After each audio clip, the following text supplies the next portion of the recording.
याद रखो तानपात, यदि पुत्र वियोग में मेरी पुत्र वधू को कुछ हो गया तो तुम मेरे शाप से नहीं बच पाओगे। पिताश्री सुनिए तो सही। मैं कुछ नहीं सुनना चाहता।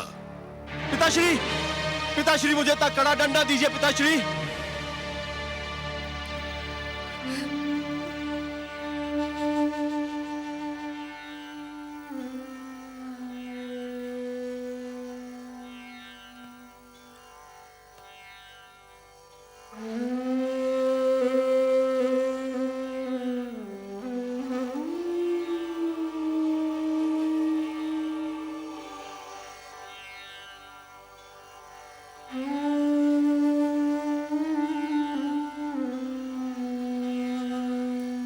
आपने सत्य ही कहा पिताश्री। मैं ना तो अच्छा राजा बन सका, ना अच्छा पति, और ना ही अच्छा पिता। मुझे दंड मिलना ही चाहिए। और यह भी सत्य है कि राजा को दंड स्वयं राजा ही दे सकता है।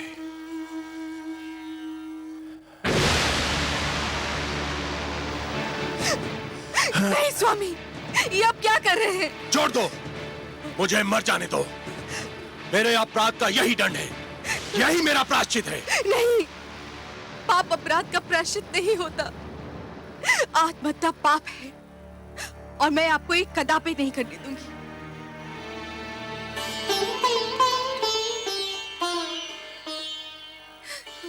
क्यों रोका मुझे? मुझे मर क्यों नहीं जाने दिया?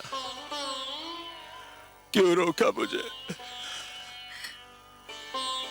मेरी आंखों से बहने वाले पुत्र वियोग के अश्रुओं को तो आप पोंछ ना सके। मेरी मांग का सिंदूर पोंछ देना चाहते थे। गोद सूनी हो गई, मांग भी सूनी कर देना चाहते थे। पुत्र के लौटने की तो मैं प्रतीक्षा कर सकती हूँ।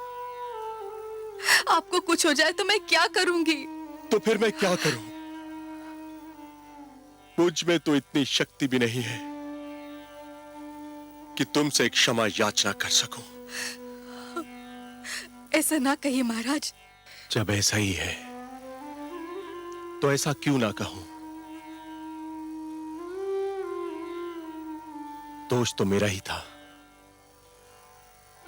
और दंड तुम भोग रही हो। पिताश्री ने आकर मेरी आंखें खोल दी,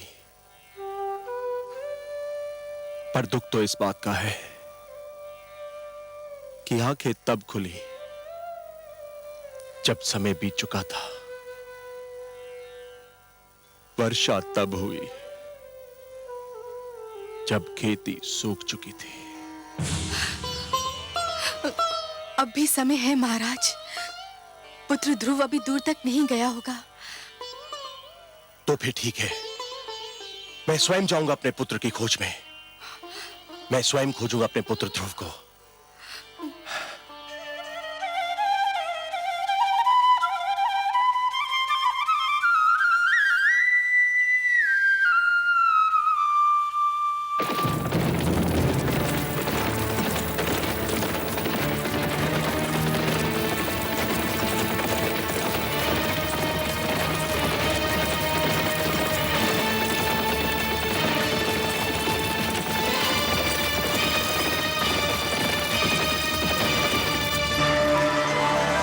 नारायण नारायण।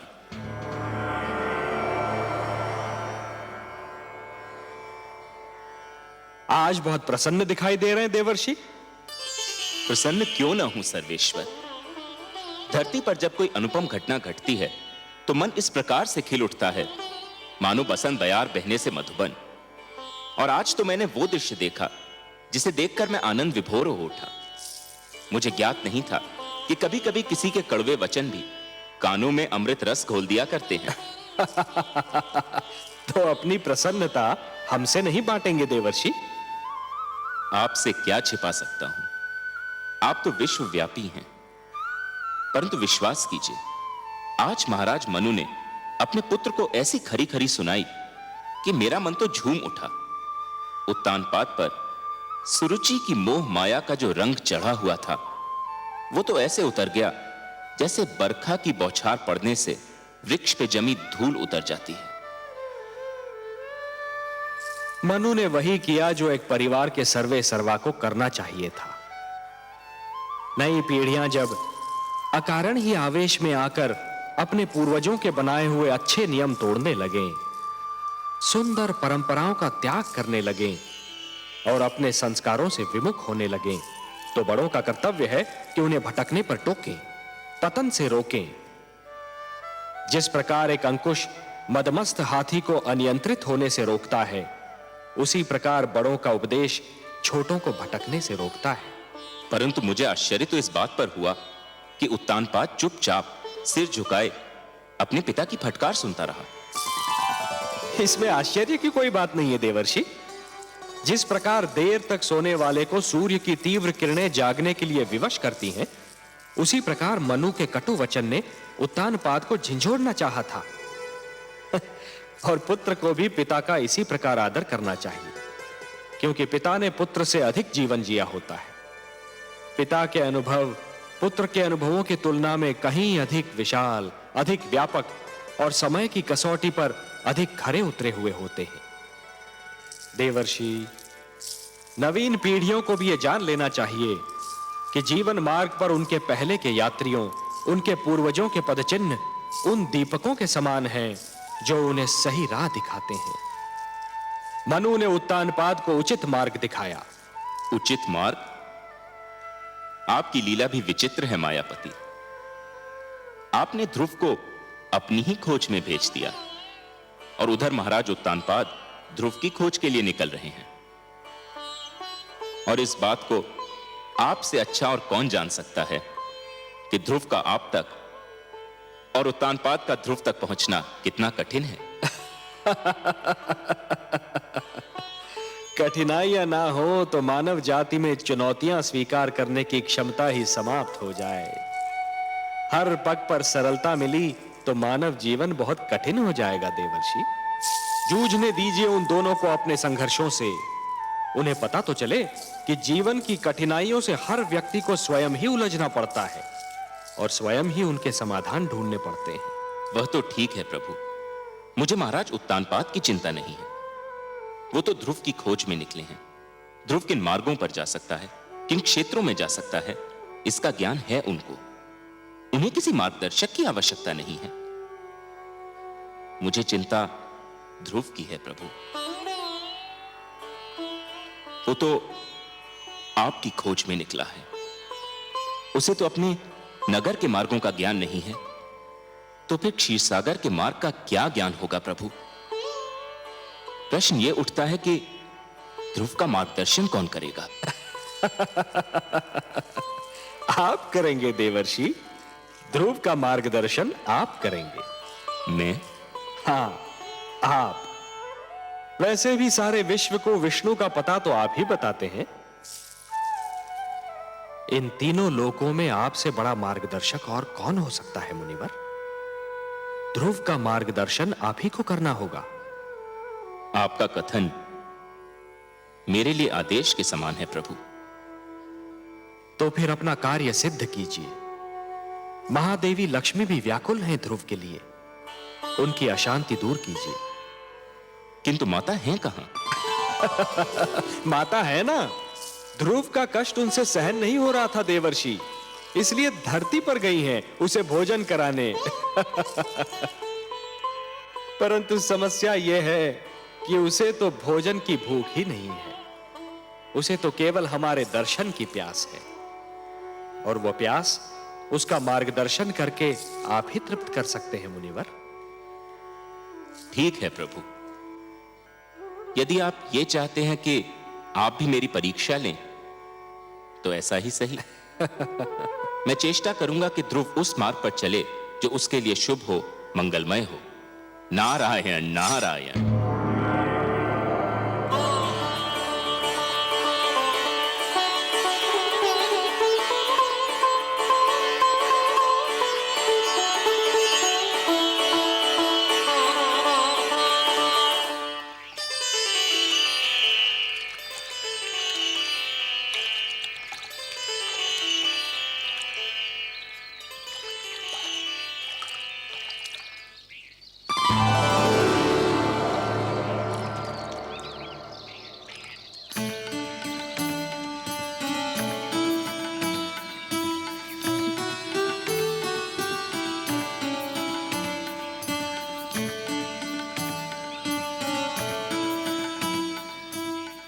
अरे माता आप हाँ, मैंने सोचा तुम जाग गए होंगे, तुम्हें भूख लगी होगी ना। आपने मेरे प्राणों की रक्षा की, मेरा इतना ध्यान रखा, पर अभी तक आपने अपना पूरा परिचय भी नहीं दिया। कहा ना कि माता हूँ। माता का परिचय क्या? माता तो एक नाते का नाम है, पर जिससे इस नाते का संबंध होता है उसका भी अपना एक नाम होता है। अच्छा, मेरा नाम तो सुनो, मेरा नाम विष्णु प्रिया है। विष्णु प्रिया अर्थात भगवान विष्णु की प्रिया। ये आप भगवान विष्णु की प्रिया है, तब तो आप ये भी जानते होंगे कि भगवान विष्णु कहाँ निवास करते हैं। नाम विष्णु प्रिया होने से कोई भगवान विष्णु की प्रिया थोड़ी ही हो जाती है। और यदि ऐसा होता तो इस समय भगवान विष्णु मेरे साथ होते और तुम्हें उनकी खोज में भटकना नहीं पड़ता। तुम्हारे लिए भोजन लाई हूँ, चलो इसे ग्रहण कर लो। मुझे क्षमा कर दो माँ, मैं जानता हूँ तुम मुझे खिलाए बिना भोजन नहीं करती थी, पर मैं भगवान विष्णु से मिले बिना तुम्हारे पास नहीं आ सकता। लो। धन्यवाद माते, मुझे भूख नहीं है। क्यों बेटे? पुत्र ध्रुव! ध्रुव! पिताश्री, पुत्र ध्रुव! पिताश्री आ रहे हैं, मुझे कहीं छुपा दो। क्यों बेटे? पिताश्री आ रहे हैं, मुझे देख लिया तो मुझे घर पकड़ ले जाएंगे। मैं घर जाना नहीं चाहता, मुझे कहीं छुपा दो माते, मुझे कहीं छुपा दो। चलो चलो मेरे साथ।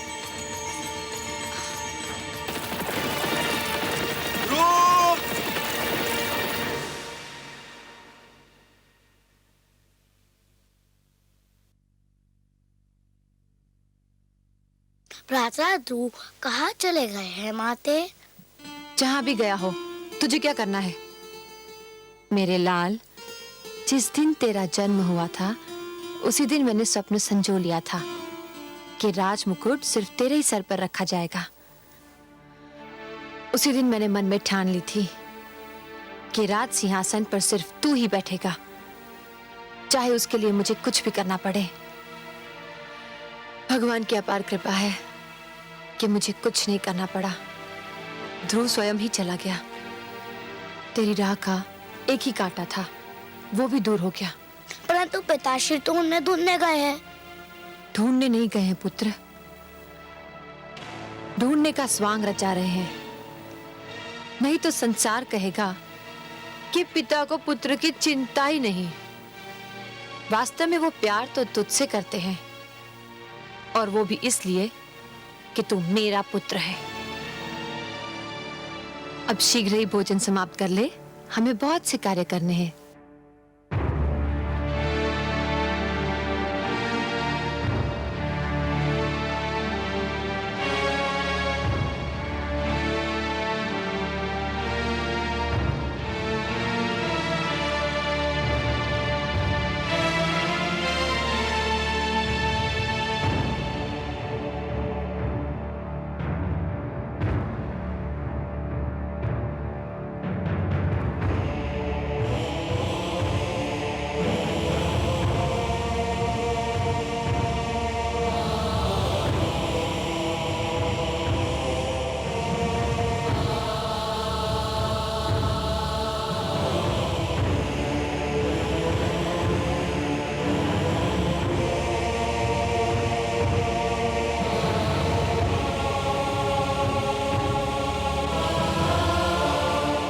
मैं आपसे क्षमा मांगने आया हूं राजगुरु।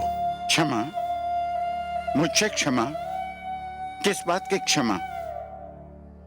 मैं क्षमा मांगने आया हूं राजगुरु अपने उस भूल की कि मैंने आपका परामर्श ठुकरा दिया। आपने मुझे रोका था और बिल्कुल ठीक रोका था कि मैं महारानी सुनीति का स्थान सुरुचि को ना दूं, परंतु मैंने आपका तिरस्कार किया। मैं अपनी उसी भूल की क्षमा मांगने आया हूं। राजा मांगता नहीं है महाराज, राजा तो देता है, प्रदान करता है। राजा क्षमा मांगने लगे तो अपराधी को दंड कौन देगा महाराज? आपकी भूल ये थी कि आप अपनी इंद्रियों को वश में न रख सके, अपनी इच्छाओं पर नियंत्रण न कर सके, जिस प्रकार अश्व का सवार यदि अपने अश्व को नियंत्रण में न रख सके तो अश्व उसे अपनी पीठ से धरती पर गिरा देता है, उसी प्रकार आप अपनी कामुक इच्छाओं पर नियंत्रण न कर सके और इन इच्छाओं ने आपको वहां पहुंचा दिया जहां आप आज स्वयं को पा रहे हैं। कर्म से गिरकर आपने राजा के धर्म को लज्जित कर दिया है महाराज। राजा तो ईश्वर का प्रतिनिधि होता है और उसे किसी से क्षमा मांगना शोभा नहीं देता। मुझसे वास्तव में भारी भूल हुई है। मुझे दंड दीजिए राजगुरु, मुझे दंड दीजिए। भूल अवश्य हुई है महाराज, परंतु मैं दंड देने वाला कौन होता हूं? मुझे तो यह अधिकार ही प्राप्त नहीं। यह भूल आपने मर्यादा के विरुद्ध की है, अपने राज धर्म के विरुद्ध की है और इस भूल का दंड या क्षमा आपको स्वयं आप प्रदान कर सकते हैं या ईश्वर? मुझे स्वीकार है आपका परामर्श राजगुरु, परंतु आप ही बताइए कि मैं स्वयं को इस भूल का क्या दंड दूं? वो तो आपको मिल ही रहा है महाराज। क्या पुत्र वियोग किसी दंड से कम है? क्या इस राजमहल का सूनापन और सन्नाटा किसी दंड से कम है? क्या ये कुछ कम दंड है कि आप राजभवन में हैं और पुत्र ध्रुव वनों की धूल छान रहा है? राजगुरु, यही दुख तो मुझे चैन नहीं लेने देता। चैन तो आपको उसी समय मिलेगा महाराज, जब आप ये निश्चय कर लेंगे कि आप इस भूल को न स्वयं दोहराएंगे न कभी किसी को दोहराने देंगे। प्रजा तो राजा के पद चिन्हों पर चलती है। आप अपनी प्रजा को विश्वास दिलाइए कि ऐसी भूल अब कभी नहीं होगी। रही क्षमा तो वो तो केवल ईश्वर ही कर सकता है। आप भगवान विष्णु से प्रार्थना कीजिए कि वो आपके पुत्र की इच्छा पूर्ति करते। ये होता है तो आपको अपने आप ही क्षमा मिल जाएगी। वो तो मैं अवश्य करूंगा राजगुरु, किंतु इस समय जाकर महारानी सुनीति से क्या कहूं, यही सोच मुझे खाई जा रही है।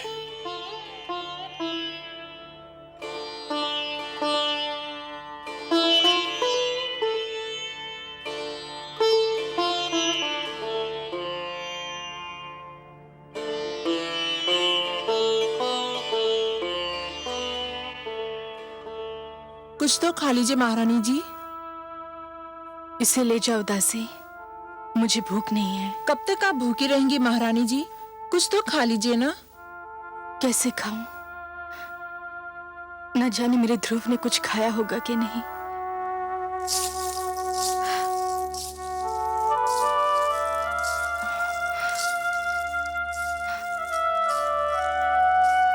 मेरा पुत्र महाराज?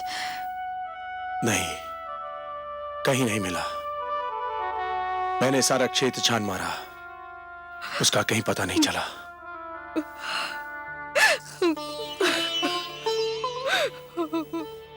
सुनीति, ये सब मेरा ही किया धरा है। दिग्विजय उतानपाद अपने अनंतपुर में पराजित हो गया। सरुचि के मोह जाल में आकर हमने आप पर और अपने पुत्र ध्रुव पर बड़ा ही अन्याय किया है। ऐसा ना कहे महाराज, ये सब मेरे भाग्य का खेल है। एक बार और चेष्टा करके देख लेते हैं। इस बार मैं भी आपके साथ चलूंगी। वनों में, पहाड़ियों में, घाटियों में, हर जगह उसे पुकारूंगी। कभी तो सुनेगा अपनी माँ की करुणा भरी पुकार, कभी तो सुनेगा। एक महारानी होकर आप भटकती फिरे। नहीं, ये उचित नहीं है। महारानी सुनीति एक कदापि उचित नहीं है। एक महारानी के लिए उचित नहीं, एक माँ के लिए तो उचित है। पुत्र ठोकरे खाता फिर रहा हो तो माँ को महल में चैन कैसे मिलेगा? देर हो गई तो वो हमसे और दूर चला जाएगा। चलिए महाराज, चलिए।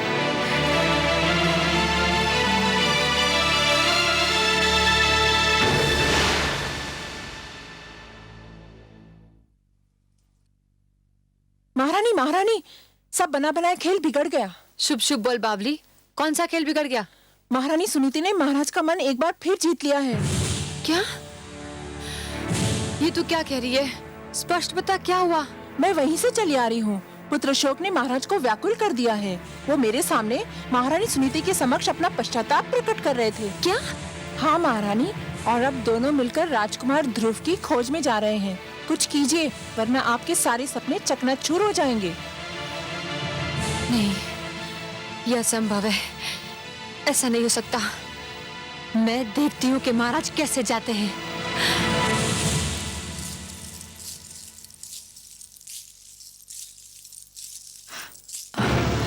आप कहाँ जा रहे हैं महाराज? क्यों? क्या मुझे कहीं जाने के लिए तुम्हारी आज्ञा की आवश्यकता है? हम अपने पुत्र को ढूंढने जा रहे हैं, जो केवल तुम्हारे कारण राजमहल छोड़कर चला गया है। हम दोनों मिलकर अपने पुत्र को ढूंढेंगे। ये अचानक पुत्र मोह कैसे उमड़ आया महाराज? पिताश्री ने आकर मेरे नेत्र खोल दिए हैं। मुझे आज ज्ञान हुआ है कि परिवार में पिता का क्या महत्व होता है। मैं भटक गया था, पिताश्री ने मुझे सत्य का मार्ग दिखाया है, और अब मैं इस मार्ग को कदापि नहीं छोड़ूंगा। कान खोलकर सुन लीजिए महाराज, मैं आपको कहीं नहीं जाने दूंगी।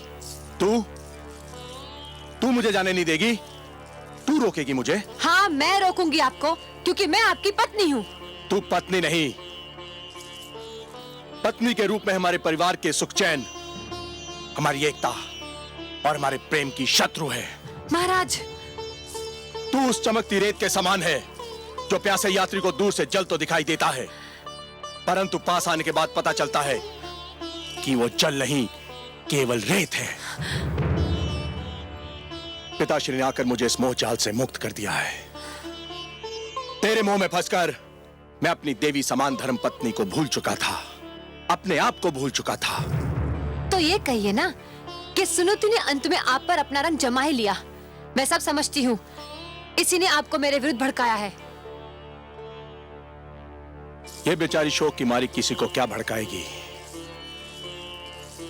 इसके मन में तो पुत्र वियोग की अग्नि दहक रही है, पर तू क्या जाने इस दुख को? यदि तेरा उत्तम कहीं चला गया होता तो तुझे ज्ञान होता कि पुत्र वियोग क्या होता है।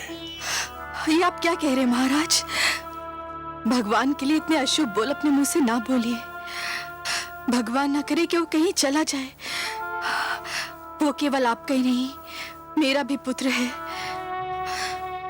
उसने मेरी कोख से जन्म नहीं लिया तो क्या हुआ? माता कहकर तो वो मुझे भी पुकारता था। मैं तो यही सोचती थी कि ध्रुव के जाने के बाद उत्तम ही हमारे घर का दीपक है। ध्रुव को तो मैं खो चुकी हूं। उत्तम भी अगर कहीं चला गया तो हमारा क्या होगा?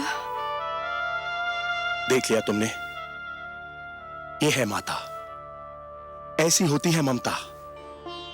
और एक तुम हो कि ध्रुव हरदम तुम्हारी आंखों में कांटे के समान खटकता रहता था। तुम यही चाहती थी ना कि राजमहल तुम्हारा हो जाए, यह ऐश्वर्य तुम्हारा हो जाए, मेरे राजकोष, मेरे सिंहासन पर तुम्हारा अधिकार हो जाए। तो ले, मैं सब कुछ तुम्हें देता हूं, और सुनीति को लेकर अपने पुत्र की खोज में जा रहा हूं। यदि वो हमें ना मिला तो हम भी लौट कर नहीं आएंगे। तू बिठा ले अपने पुत्र को राज सिंहासन पर, और जैसे चाहे वैसे राज कर। हम जा रहे हैं। चलिए महारानी सुनीति। महाराज,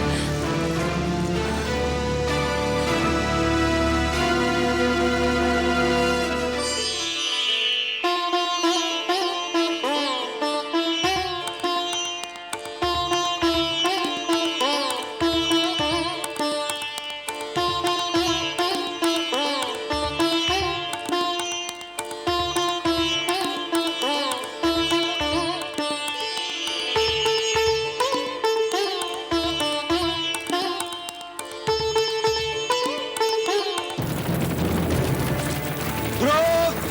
ध्रुव! पुत्र ध्रुव! ध्रुव!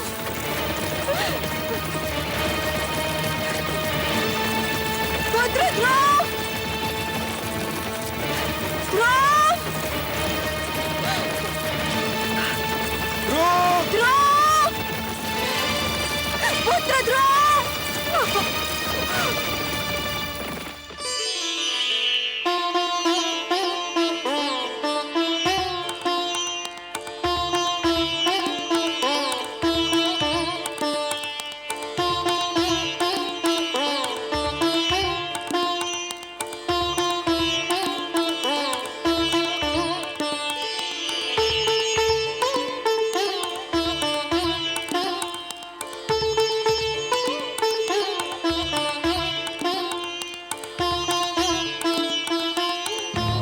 नारायण नारायण।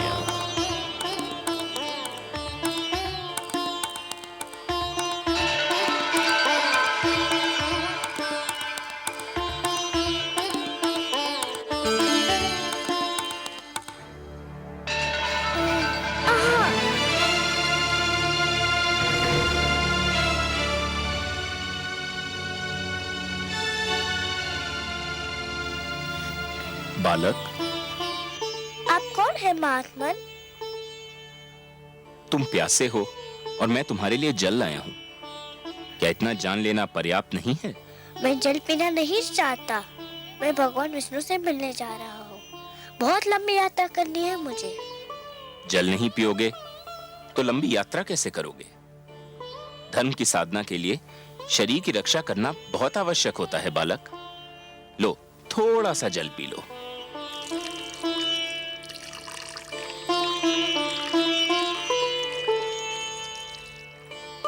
आप जो भी हो, भगवान विष्णु की खोज में यदि मेरा पथ निर्देश कर दे तो आपकी बहुत कृपा होगी।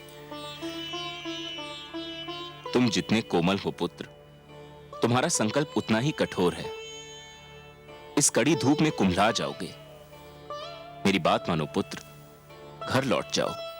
मैं तो समझा था कि आप मेरा मार्गदर्शन करेंगे। मार्गदर्शन ही तो कर रहा हूं। देखो, यहाँ से एक मार्ग तुम्हारे घर की ओर भी तो जाता है। वो भी मिलता है, मुझे घर लौट जाने को कहता है। कोई भी भगवान विष्णु का पता नहीं बताता। मैं उनसे मिले बिना घर नहीं जाऊंगा। ये जानकर भी नहीं कि तुम्हारी खोज में तुम्हारे माता पिता दिशाएं छान रहे हैं। आपको किसने बताया? मैं तो तुम्हें भी बता सकता हूँ। बता क्या, मैं तो तुम्हें दिखा भी सकता हूँ। देखना चाहोगे? देखो। माते! संभलिए महाराज। आप कौन है? आप मेरे माताजी के पास ले जा सकते हैं, तो फिर भगवान विष्णु के पास भी ले जा सकते हैं। मुझे बताइए, आप कौन है? मैं नारद हूँ बालक, देवर्षि नारद। बारंबार प्रणाम आपको करता हूँ देवर्षि नारद। मुझे बताइए, भगवान विष्णु कहाँ रहते हैं? भगवान विष्णु तो क्षीर सागर में शेषनाग की शैया पर निवास करते हैं पुत्र। चलिए, ले चलिए मुझे क्षीर सागर। यही तो समस्या है पुत्र। क्या समस्या है? कोई प्राणी जीते जी क्षीर सागर में नहीं जा सकता। क्षीर सागर में मनुष्य की आत्मा जा सकती है, उसका शरीर नहीं। जब तक कोई प्राणी इस जीवन के बंधन में बंधा है, तब तक वो क्षीर सागर नहीं जा सकता। मृत्यु के पश्चात ही वहां जाया जा सकता है बालक। पर मैं तो जीते जी उनसे मिलना चाहता हूँ। मैं मृत्यु से नहीं डरता, किंतु मैं उनसे मिले बिना मरना नहीं चाहता। तुमने तो मुझे चक्कर में डाल दिया पुत्र। एक बात कहूँ देवर्षि, अवश्य कहो पुत्र। मनुष्य तो मृत्यु के पश्चात ही उनसे मिल सकता है, पर वे स्वयं तो किसी भी जीवित प्राणी से मिल सकते हैं ना? मेरी बुद्धि की परीक्षा मत लो। तुम क्या कहना चाहते हो बालक? यही कि यदि मैं उनके पास नहीं जा सकता, पर वो तो मेरे पास आ सकते हैं ना? हाँ, ये तो संभव है, किंतु इसके लिए बड़ी कड़ी तपस्या करनी होगी। करूँगा, करूँगा, कड़ी से कड़ी तपस्या करूँगा। सोच लो बालक, बड़ी कठिन राह है ये, कष्ट ही कष्ट है इस राह में। भगवान विष्णु के दर्शन के लिए मैं हर कष्ट हंस के सह लूंगा। पहले तुमने मुझे प्रणाम किया, अब मैं तुम्हें, तुम्हारे साहस, तुम्हारे दृढ़ निश्चय को प्रणाम करता हूं। इतना छोटा बालक और इतना बड़ा संकल्प, इतना साहस। अच्छा तो सुनो, तुम्हें उस वन में जाना होगा, दूर अंदर तक। वहां जाके तुम्हें एक मंत्र का जाप करना होगा, निरंतर, तार तोड़े बिना। जाप एक पल के लिए भी नहीं टूटना चाहिए। मुझे मंत्र दीजिए। कहो, ओम नमो भगवते वासुदेवाय। ओम नमो भगवते वासुदेवाय। ओम नमो भगवते वासुदेवाय। ओम नमो भगवते वासुदेवाय। ओम नमो भगवते वासुदेवाय। ओम नमो भगवते वासुदेवाय। ओम नमो भगवते वासुदेवाय। ओम नमो भगवते वासुदेवाय। ओम नमो भगवते वासुदेवाय। ओम नमो भगवते वासुदेवाय। देवर्षि, माते प्रणाम।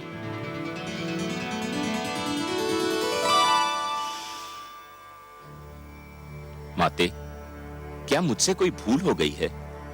आप मुझे कुछ रूठी रूठी सी दिखाई दे रही हैं। हाँ, मैं आपसे बहुत क्रोधित हूँ। आप भी कभी कभी ऐसे उल्टे सीधे काम करते हैं कि मन करता है आपसे कभी बात ही न करूं। मगर माते, नियम तो यह है कि दंड देने से पहले अपराध करने वाले को उसके अपराध के बारे में बताया जाता है। आपने तो मुझे अभी तक नहीं बताया कि मेरा अपराध क्या है। आपसे उत्तर नहीं बन पा रहा है, इसके लिए बातें मना रहे हैं। मैं पूछती हूँ, उस छोटे से बालक को इतने घोर वन में भेजने की क्या आवश्यकता थी, जहाँ हर पग वन्य पशुओं और विषैले सर्पों का संकट है? ओह, तो माता मुझसे इसलिए रुष्ट हैं कि मैंने ध्रुव को वन में क्यों भेज दिया? और नहीं तो क्या, मंत्र का जाप ही तो करना था। वो तो ध्रुव वहाँ भी कर सकता था जहाँ आप उसे मिले थे। एक कोमल काया को इतना बड़ा कष्ट देने की क्या आवश्यकता थी? परंतु माते, जहाँ मैं ध्रुव से मिला था वह एक खुला क्षेत्र था। तो क्या हुआ? नारायण नारायण। माते, आपको तो पता है कि ध्रुव के माता पिता उसकी खोज में निकल चुके हैं। हाँ, मैं जानती हूँ। माते, किसी खुले क्षेत्र में ध्रुव उनकी दृष्टि से बच नहीं पाता। कभी ना कभी वह उसे देख ही लेते। यदि वह उसे देख लेते तो फिर घर ले जाने का प्रयत्न करते। यदि वो उसे घर ले जाने का प्रयत्न करते तो मंत्र के जाप का तार टूट जाता। यदि मंत्र के जाप का तार टूट जाता तो ध्रुव की तपस्या भंग हो जाती, और यदि ध्रुव की तपस्या भंग हो जाती तो भगवान विष्णु से मिलने की उसकी मनोकामना पूर्ण न हो पाती। इसलिए मैंने उसे एक ऐसे स्थान पर भेज दिया है जहां उसे कोई देख न सके। माते, ठीक है, किंतु तुम जानते हो ना कि ध्रुव मुझे कितना प्यारा है। यदि उसे कोई हानि पहुंची तो? माते, मैं उसके भाग्य के लिखे को तो नहीं बदल सकता। मैंने तो वही किया जो मुझे इन परिस्थितियों में उचित लगा। क्या अब भी आप मुझसे रुष्ट हैं? नहीं, परंतु संतुष्ट भी नहीं हूँ। एक बात कहूं माते? कहो। आप जब भी क्रोधित होकर मुझे डांटती हैं तो मुझे बहुत आनंद मिलता है। मुझे यूं लगता है मानो किसी सुंदर मधुवन से मुझ पर फूलों की वर्षा हो रही हो। नारायण नारायण।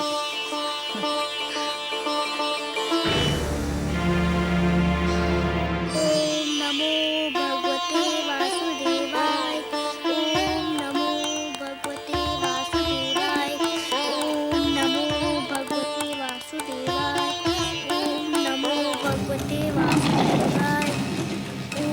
नमो भगवते वासुदेवाय।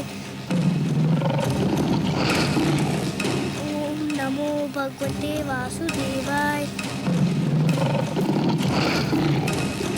ओम नमो भगवते वासुदेवाय। ओम नमो भगवते वासुदेवाय। ओम नमो भगवते वासुदेवाय। ओम नमो भगवते वासुदेवाय। ओम नमो भगवते देवाय। ओम नमो भगवते वासुदेवाय। ओम नमो भगवते वासुदेवाय। ओम नमो भगवते वासुदेवाय। ओम नमो भगवते वासुदेवाय। ओम नमो भगवते वासुदेवाय। ओम नमो भगवते वासुदेवाय। ओम नमो भगवते वासुदेवाय। ओम नमो भगवते वासुदेवाय। ओम नमो भगवते वासुदेवाय। नारायण नारायण। आइए देवर्षि आइए, स्वागत है आपका। बताइए, तो क्या आपकी कृपा दृष्टि हुई ध्रुव पर? क्या आपका मार्गदर्शन मिला उसे? ध्रुव का मार्गदर्शन आपने भी किसके पास भेज दिया था मुझे? वो बालक है ना, न जाने किस मिट्टी का बना हुआ है।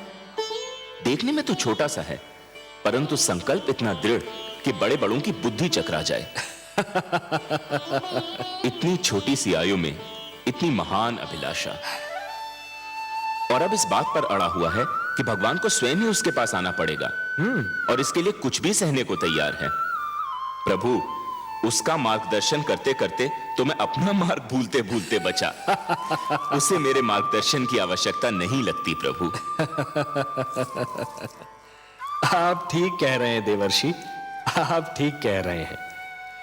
पतंगा जब दीपक पर अपना सर्वस्व न्योछावर करने की ठान लेता है तो केवल एक ही वस्तु उसका मार्गदर्शन कर सकती है, दीपक की लौ और उस पर मर मिटने की इच्छा।